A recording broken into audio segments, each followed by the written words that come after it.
नमस्कार। कहानियों के संसार में स्वागत है आपका। आज की कहानी है मुंशी प्रेमचंद जी द्वारा रचित कहानी मुक्तिधन। भारतवर्ष में जितने व्यवसाय हैं उन सब में लेन देन का व्यवसाय सबसे लाभदायक है। आमतौर पर सूद के दर 25 रुपये सैकड़ा सालाना है। प्रचुर स्थावर या जंगम संपत्ति पर 12 रुपये सैकड़े सालाना सूद लिया जाता है। इससे कम ब्याज पर रुपया मिलना प्राय असंभव है। बहुत कम ऐसे व्यवसाय है जिनमें 15 रुपये सैकड़े से अधिक लाभ हो, और वह भी बिना किसी झंझट के। उस पर नजराने की रकम अलग, लिखाई दलाली अलग, अदालत का खर्चा अलग। ये सब रकमें भी किसी न किसी तरह महाजन ही की जेब में जाती है। यही कारण है कि यहाँ लेन देन का धंधा इतनी तरक्की पर है। वकील, डॉक्टर, सरकारी कर्मचारी, जमींदार, कोई भी जिसके पास कुछ फालतू धन हो, यह व्यवसाय कर सकता है। अपनी पूंजी के सदुपयोग का यह सर्वोत्तम साधन है। लाला दाऊ दयाल भी इसी श्रेणी के महाजन थे। वह कचहरी में मुख्तारगिरी करते थे और जो कुछ बचत होती थी उसे 25-30 रुपये सैकड़ा वार्षिक ब्याज पर उठा देते थे। उनका व्यवहार अधिकतर निम्न श्रेणी के मनुष्य से ही रहता था। उच्च वर्ण वालों से वह चौकन्ने रहते थे। उन्हें अपने यहाँ भटकने ही न देते थे।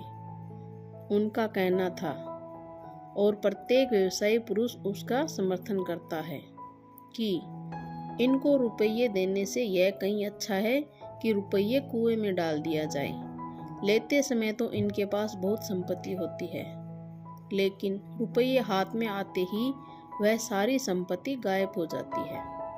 उस पर पत्नी, पुत्र या भाई का अधिकार हो जाता है, अथवा यह प्रकट होता है कि उस संपत्ति का अस्तित्व ही न था। इनकी कानूनी व्यवस्थाओं के सामने बड़े बड़े नीति शास्त्र के विद्वान भी मुंह की खा जाते हैं। लाला दाऊ दयाल एक दिन कचहरी से घर आ रहे थे। रास्ते में उन्होंने एक विचित्र घटना देखी। एक मुसलमान खड़ा अपनी गऊ बेच रहा था और कई आदमी उसे घेरे खड़े थे। कोई उसके हाथ में रुपये रखे देता था, कोई उसके हाथ से गऊ की पगहिया छीनने की चेष्टा करता था। किंतु वह गरीब मुसलमान एक बार उन ग्राहकों के मुंह की ओर देखता था और कुछ सोचकर पगहैया को और भी मजबूत पकड़ लेता था। गऊ मोहनी रूप थी, छोटी सी गर्दन, भारी पुट्ठे और दूध से भरे हुए थन थे। पास ही एक सुंदर बलिष्ठ बछड़ा गऊ की गर्दन से लगा हुआ खड़ा था। मुसलमान बहुत क्षुब्ध और दुखी मालूम होता था। वह करुण नेत्रों से गऊ को देखता और दिल महसूस कर रह जाता। दाऊ दयाल गऊ को देखकर रीझ गए। पूछा, क्यों जी, यह गऊ बेचते हो? क्या नाम है तुम्हारा? मुसलमान ने दाऊ दयाल को देखा तो खुश होकर उनके समीप जाकर बोला, हाँ हुजूर, बेचता हूँ। दाऊ दयाल, कहाँ से लाए हो? तुम्हारा नाम क्या है? मुसलमान, नाम तो है रहमान, पचौली में रहता हूँ। दाऊ दयाल, दूध देती है? मुसलमान, हाँ हुजूर, एक बेला में 3 सेर दूध लीजिए। अभी दूसरा ही तो बेत है। इतनी सीधी है कि बच्चा भी दूह ले। बच्चे पैर के पास खेलते हैं, पर क्या मजाल कि सिर भी हिलाई। दाऊ दयाल, कोई तुम्हें यहाँ पहचानता है? मुख्तार साहब को सुबह हुआ कि कहीं चोरी का माल न हो। मुसलमान, नहीं हुजूर, गरीब आदमी हूँ, मेरी किसी से जान पहचान नहीं है। दाऊ दयाल, क्या दाम मांगते हो? रहमान ने 50 रुपये बतलाई। मुख्तार साहब को 30 रुपये का माल जंचा। कुछ देर तक दोनों ओर से मोल भाव होता रहा। एक को रुपयों की गरज थी और दूसरे को गऊ की चाह। सौदा पटने में कोई कठिनाई न हुई। 35 रुपये पर सौदा तय हो गया। रहमान ने सौदा तो चुका दिया, पर अब भी वह मोह के बंधन में पड़ा हुआ था। कुछ देर तक सोच में डूबा रहा। फिर गऊ को लिए मंद गति से दाऊ दयाल के पीछे पीछे चला। तब एक आदमी ने कहा, अबे हम 36 रुपये देते हैं, हमारे साथ चल। रहमान, नहीं देते तुम्हें, क्या कुछ जबरदस्ती है? दूसरे आदमी ने कहा, हमसे 40 रुपये ले ले, अब तो खुश हुआ। यह कहकर उसने रहमान के हाथ से गाय को ले लेना चाहा, मगर रहमान ने हामी न भरी। आखिर उन सब ने निराश होकर अपनी राह ली। रहमान जब जरा दूर निकल गया तो दाऊ दयाल से बोला, हुजूर, आप हिंदू हैं, इसे लेकर आप पालेंगे, इसकी सेवा करेंगे। ये सब कसाई है, इनके हाथ मैं 50 रुपये में भी कभी न बेचता। आप बड़े मौके से आ गए, नहीं तो ये सब जबरदस्ती से गऊ को छीन ले जाते। बड़ी विपत में पड़ गया हूँ सरकार, तब यह गाय बेचने निकला हूँ, नहीं तो इस घर की लक्ष्मी को कभी न बेचता। मैंने इसे अपने हाथों से पाला पोसा है, कसाईयों के हाथ कैसे बेच देता। सरकार, इसे जितनी ही खली देंगे उतना ही यह दूध देगी। भैंस का दूध भी इतना मीठा और गाढ़ा नहीं होता। हुजूर से एक अर्ज और है, अपने चरवाहे को डांट दीजिएगा कि इसे मारे पीटे नहीं। दाऊ दयाल ने चकित होकर रहमान की ओर देखा। भगवान, इस श्रेणी के मनुष्य में भी इतना सौजन्य, इतनी सहृदयता। यहाँ तो बड़े बड़े तिलक त्रिपुंडधारी महात्मा कसाईयों के हाथ गऊएं बेच जाते हैं, एक पैसे का घाटा भी नहीं उठाना चाहते, और यह गरीब 5 रुपये का घाटा सहकर इसलिए मेरे हाथ गऊ बेच रहा है कि यह किसी कसाई के हाथ में न पड़ जाए। गरीबों में भी इतनी समझ हो सकती है। उन्होंने घर आकर रहमान को रुपये दिए। रहमान ने रुपये गांठ में बांधे। एक बार फिर गऊ को प्रेम भरी आंखों से देखा और दाऊ दयाल को सलाम करके चला गया। रहमान एक गरीब किसान था और गरीब के सभी दुश्मन होते हैं। जमींदार ने इजाफा लगान का दावा दायर किया था, उसी की जवाबदेही करने के लिए रुपयों की जरूरत थी। घर में बैलों के सिवा और कोई संपत्ति न थी। वह इस गऊ को प्राणों से भी प्रिय समझता था, पर रुपयों की कोई तदबीर न हो सकी तो विवश होकर गाय बेचनी पड़ी। पचौली में मुसलमानों के कई घर थे। अब की कई साल के बाद हज का रास्ता खुला था। पाश्चात्य महासमर के दिनों में राह बंद थी। गांव के कितने ही स्त्री पुरुष हज करने चले। रहमान की बुढ़ी माता भी हज के लिए तैयार हुई। रहमान से बोली, बेटा, इतना सबाब करो, बस मेरे दिल में यही एक अरमान बाकी है। इस अरमान को लिए हुए क्यों दुनिया से जाऊं? खुदा तुमको इस नेकी का फल देगा। मातृभक्त ग्रामीणों का विशिष्ट गुण है। रहमान के पास इतने रुपए कहाँ थे कि हज के लिए काफी होते, पर माता की आज्ञा कैसे टालता। सोचने लगा, किसी से उधार ले लूं, कुछ अब की ईक पैर कर दे दूंगा, कुछ अगले साल चुका दूंगा। अल्लाह के फजल से ईक ऐसी हुई कि कभी न हुई थी। यह माँ की दुआ ही का फल है। मगर किससे लूं? कम से कम 200 रुपये हो तो काम चले। किसी महाजन से जान पहचान भी तो नहीं है। यहाँ जो दो एक बनिए लेन देन करते हैं, वे तो असामियों की गर्दन ही रेतते हैं। चलूं लाला दाऊ दयाल के पास? इन सब से तो वही अच्छे हैं। सुना है वादे पर रुपए लेते हैं, किसी तरह नहीं छोड़ते। लोनी चाहे दीवार को छोड़ दे, दीमक चाहे लकड़ी को छोड़ दे, पर वादे पर रुपया न मिले तो वह असामियों को नहीं छोड़ते। बात पीछे करते हैं, नालिश पहले। हाँ, इतना है कि असामियों की आंख में धूल नहीं झोंकते, हिसाब किताब साफ रखते हैं। कई दिन वह इसी सोच विचार में पड़ा रहा कि उनके पास जाऊं या न जाऊं। अगर कहीं वादे पर रुपये न पहुंचे तो बिना नालिश किए न मानेंगे। घर बार बैल बधिया सब नीलाम कर लेंगे। लेकिन जब कोई वश न चला तो हार कर दाऊ दयाल के ही पास गया और रुपये कर्ज मांगे। दाऊ दयाल, तुम्ही ने तो मेरे हाथ गऊ बेची थी न? रहमान, हाँ हुजूर।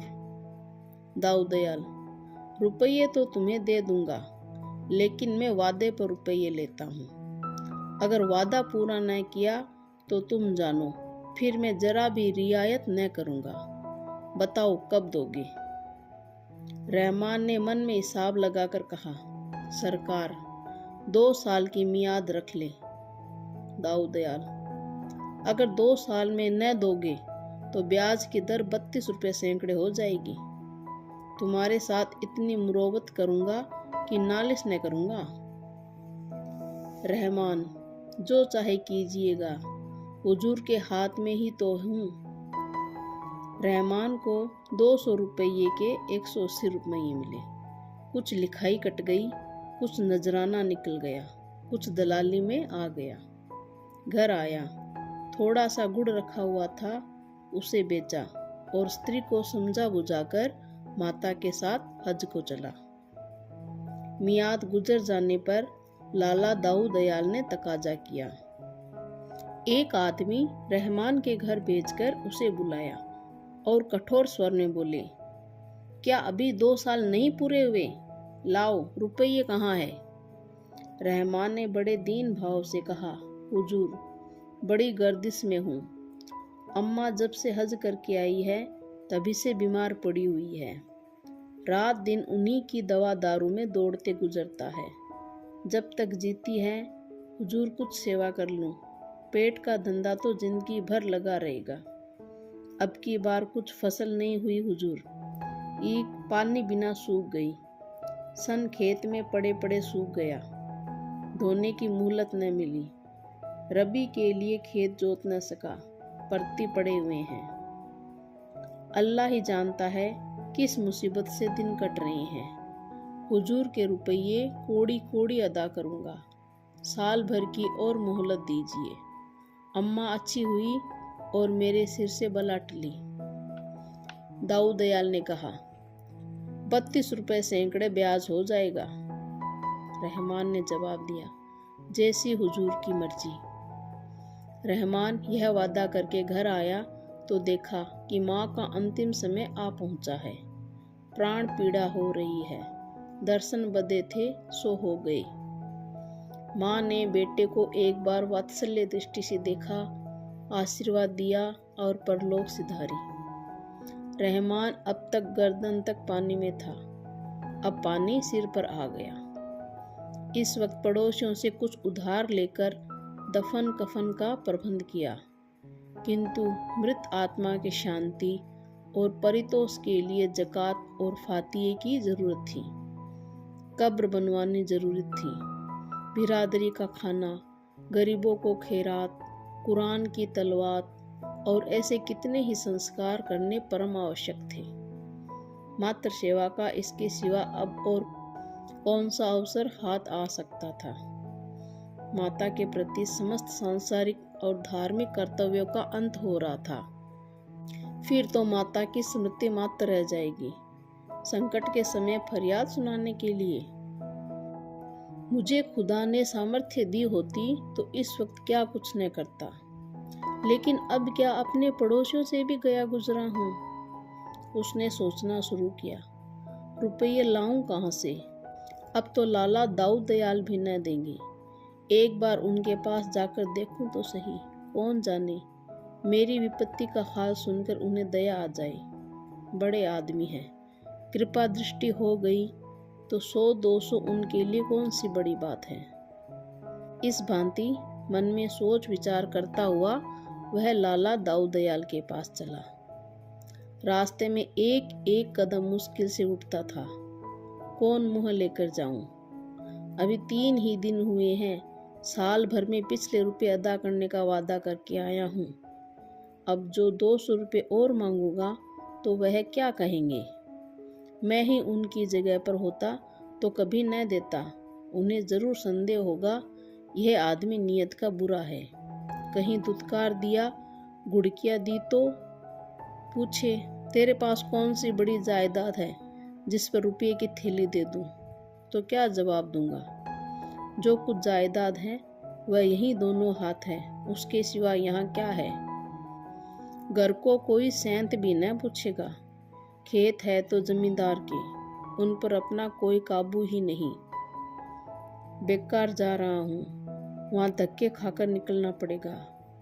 रही सही आबरू भी मिट्टी में मिल जाएगी। परंतु इन निराशाजनक शंकाओं के होने पर भी वह धीरे धीरे आगे बढ़ा चला जाता था, जैसे कोई अनाथ विधवा थाने फरियाद करने जा रही हो। लाला दाऊ दयाल कचहरी से आकर अपने स्वभाव के अनुसार नौकरों पर बिगड़ रहे थे। द्वार पर पानी क्यों नहीं छिड़का? बरामदे में कुर्सियां क्यों नहीं निकाल रखी? इतने में रहमान सामने जाकर खड़ा हो गया। लाला साहब झल्लाए तो बैठे थे, रुष्ट होकर बोले, तुम क्या करने आए हो जी? क्यों मेरे पीछे पड़े हो? मुझे इस वक्त बातचीत करने की फुर्सत नहीं है। रहमान कुछ न बोल सका। यह डांट सुनकर इतना हताश हुआ कि उल्टे पैरों लौट पड़ा। हुई न वही बात, यही सुनने तो मैं आया था। मेरी अक्ल पर पत्थर पड़ गए थे। दाऊ दयाल को कुछ दया आ गई। जब रहमान बरामदे के नीचे उतर गया तो बुलाया, जरा नरम होकर बोले, कैसे आए थे जी? क्या कुछ काम था? रहमान, नहीं सरकार, यूं ही सलाम करने चला आया था। दाऊ दयाल, एक कहावत है, सलामे रोस्ताई बेगरज नेस्त। किसान बिना मतलब के सलाम नहीं करता। क्या मतलब है, कहो? रहमान फूट फूट कर रोने लगा। दाऊ दयाल ने अटकल से समझ लिया, इसकी माँ मर गई। पूछा, क्यों रहमान, तुम्हारी माँ सिधार तो नहीं गई? रहमान, हाँ हुजूर, आज तीसरा दिन है। दाऊ दयाल, रोने से क्या फायदा? सब्र करो। ईश्वर को जो मंजूर था वह हुआ। ऐसी मौत पर गम न करना चाहिए। तुम्हारे हाथों उनकी मिट्टी ठिकाने लग गई, अब और क्या चाहिए? रहमान, हुजूर, कुछ अर्ज करने आया हूँ, मगर हिम्मत नहीं पड़ती। अभी पिछला ही पड़ा हुआ है, और अब किस मुंह से मांगूं? लेकिन अल्लाह जानता है, कहीं से एक पैसा मिलने की उम्मीद नहीं, और काम ऐसा पड़ा है कि अगर न करूं तो जिंदगी भर पछतावा रहेगा। आपसे कुछ कह नहीं सकता, आगे आप मालिक हैं। यह समझकर दीजिए कि कुएं में डाल रहा हूँ। जिंदा रहूँगा तो एक एक कौड़ी मैं सूद के अदा कर दूंगा, मगर इस घड़ी मना न कीजिएगा। दाऊ दयाल, 300 तो हो गए हैं, 200 फिर मांगते हो? 2 साल में कोई 700 रुपये हो जाएंगे, इसकी खबर है या नहीं? रहमान, गरीब परवर, अल्लाह दे तो 2 बीघे ईख में 500 आ सकते हैं। अल्लाह ने चाहा तो मियाद के अंदर आपकी कौड़ी कौड़ी अदा कर दूंगा। दाऊ दयाल ने 200 रुपये फिर दे दिए। जो लोग उनके व्यवहार से परिचित थे, उन्हें उनकी इस रियायत का बड़ा आश्चर्य हो रहा था। खेती की हालत अनाथ बालक की सी है। जल और वायु अनुकूल हुए तो अनाज के ढेर लग गए। इनकी कृपा न हुई तो लहलहाते हुए खेत कपटी मित्र की भांति दगा दे गए। ओला और पाला, सूखा और बाढ़, टिड्डी और लाही, दीमक और आंधी से प्राण बचे तो फसल खलिहान में आई, और खलिहान से आग और बिजली दोनों का ही बेर है। इतने दुश्मनों से बची तो फसल, नहीं तो फैसला। रहमान ने कलेजा तोड़कर मेहनत की, दिन को दिन और रात को रात न समझा। बीवी बच्चे दिलो जान से निपट गए। ऐसी ईख लगी कि हाथी घुसे तो समा जाए। सारा गांव दांतों तले अंगुली दबाता था। लोग रहमान से कहते, यार अब की तुम्हारे पो 12 है, हारे दर्जे 700 कहीं नहीं गए। अब की बेड़ा पार है। रहमान सोचा करता, अब की ज्यों ही गुड़ के रुपए हाथ आए सब के सब ले जाकर लाला दाऊ दयाल के कदमों पर रख दूंगा। अगर वह उसमें से खुद 2-4 रुपए निकाल कर देंगे तो ले लूंगा, नहीं तो अब की साल और चुन्नी चौकर खाकर काट दूंगा। मगर भाग्य के लिखे को कौन मिटा सकता है। अगहन का महीना था। रहमान खेत की मेड़ पर बैठा रखवाली कर रहा था। ओढ़ने को केवल एक पुराने गाढ़े की चादर थी, इसलिए ईख के पत्ते जला दिए थे। सहसा हवा का एक झोंका आया कि जलते हुए पत्ते उड़कर खेत में जा पहुंचे। आग लग गई। गांव के लोग बुझाने दौड़े, मगर आग की लपटें टूटते तारों की भांति एक हिस्से से उड़कर दूसरे सिर पर जा पहुंचती थी। सारे उपाय व्यर्थ हुए। पूरा खेत जलकर राख ढेर हो गया और खेत के साथ रहमान की सारी अभिलाषाएं नष्ट भ्रष्ट हो गई। गरीब की कमर टूट गई, दिल बैठ गया, हाथ पांव ढीले हो गए। परोसी हुई थाली सामने से छिन गई। घर आया तो दाऊ दयाल के रुपयों की फिक्र सिर पर सवार हुई। अपनी कुछ फिक्र न थी, बाल बच्चों की भी फिक्र न थी। भूखों मरना और नंगे रहना तो किसान का काम ही है। फिक्र कर्ज की। दूसरा साल बीत रहा है। 2-4 दिन में लाला दाऊ दयाल का आदमी आता होगा। उसे कौन मुंह दिखाऊंगा। चलकर उन्हीं की चिरोरी करूं कि साल भर की मोहलत और दीजिए, लेकिन साल भर में तो 700 के 900 हो जाएंगे। कहीं नालिश कर दी तो 1000 ही समझो। साल भर में ऐसी क्या हुन बरस जाएगी। बेचारे कितने भले आदमी हैं। 200 रुपये उठाकर दे दिया। खेत भी तो ऐसे नहीं कि बेरिहन करके आबरू बचाऊं। बैल भी ऐसे कौन से तैयार हैं कि 200-400 मिल जाएं। आधे भी तो नहीं रही। अब इज्जत खुदा के हाथ में है। मैं तो अपनी सी करके देख चुका। सुबह का वक्त था। वह अपनी खेत की मेड़ पर खड़ा अपनी तबाही का दृश्य देख रहा था। देखा, दाऊ दयाल का चपरासी कंधे पर लट रखे चला आ रहा है। प्राण सूख गए। खुदा, अब तू ही इस मुश्किल को आसान कर। कहीं आते ही गालियां न देने लगे। या अल्लाह, कहाँ छिप जाऊं। चपरासी ने समीप आकर कहा, रुपये लेकर देना नहीं चाहते? मियाद कल गुजर गई, जानते हो ना सरकार की। एक दिन की भी देर हुई और उन्होंने नालिश ठोकी, बेभाव को पड़ेगी। रहमान ने कांपते हुए कहा, यहाँ का हाल तो देख रहे हो न। चपरासी, यहाँ हाल हवाल सुनने का काम नहीं, ये चकमे किसी और को देना।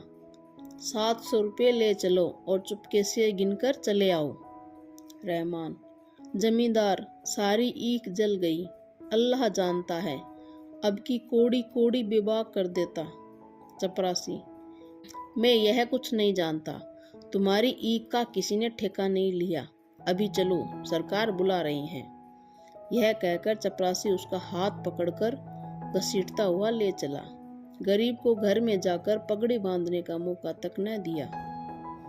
5 कोस का रास्ता कट गया और रहमान ने एक बार भी सिर न उठाया।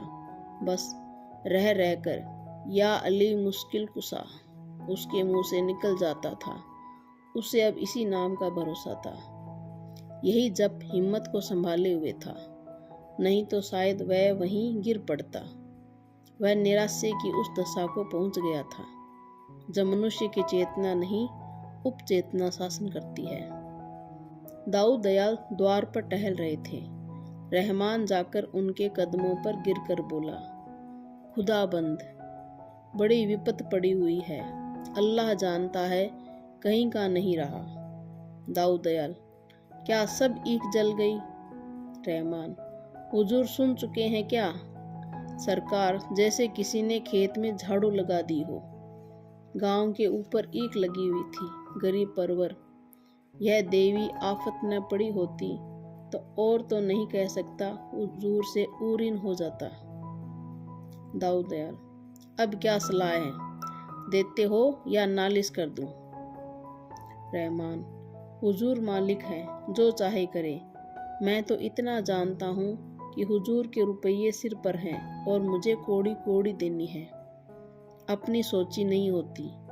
2 बार वादे किए हैं, दोनों बार झूठा पड़ा। अब वादा न करूँगा। जब जो कुछ मिलेगा लाकर हुजूर के कदमों में रख दूंगा।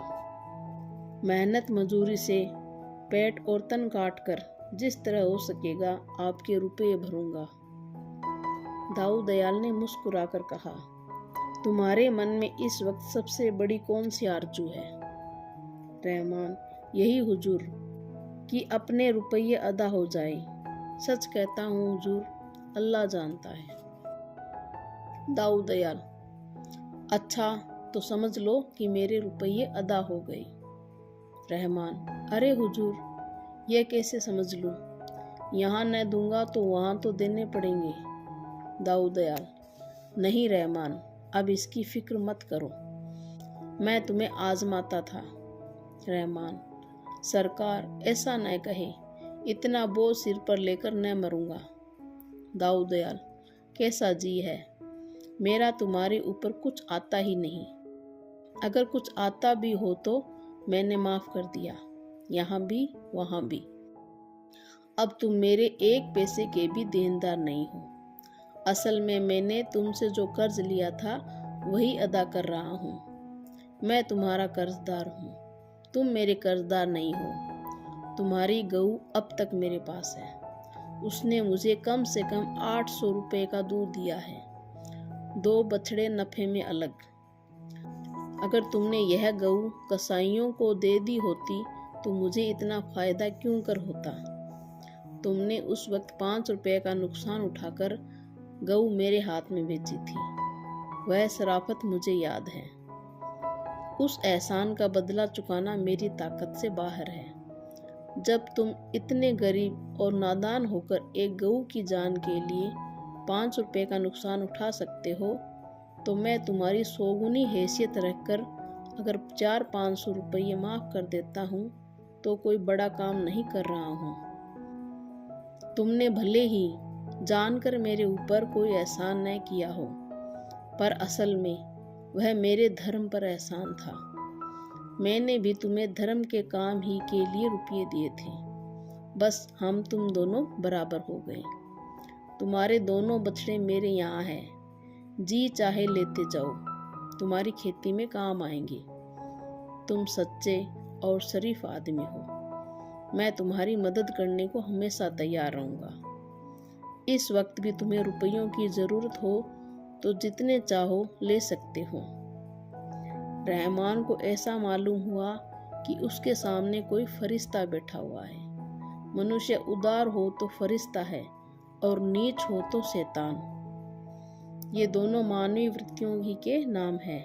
रहमान के मुंह से धन्यवाद के शब्द भी न निकल सके। बड़ी मुश्किल से आंसुओं को रोककर बोला, हुजूर को इस नेकी का बदला खुदा देगा।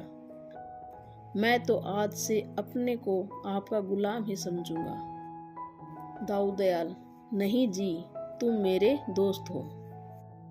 रहमान, नहीं हुजूर, गुलाम। दाऊ दयाल, गुलाम छुटकारा पाने के लिए जो रुपये देता है उसे मुक्ति धन कहते हैं। तुम बहुत पहले मुक्ति धन अदा कर चुके हो। अब भूल कर भी यह शब्द मुंह से न निकालना।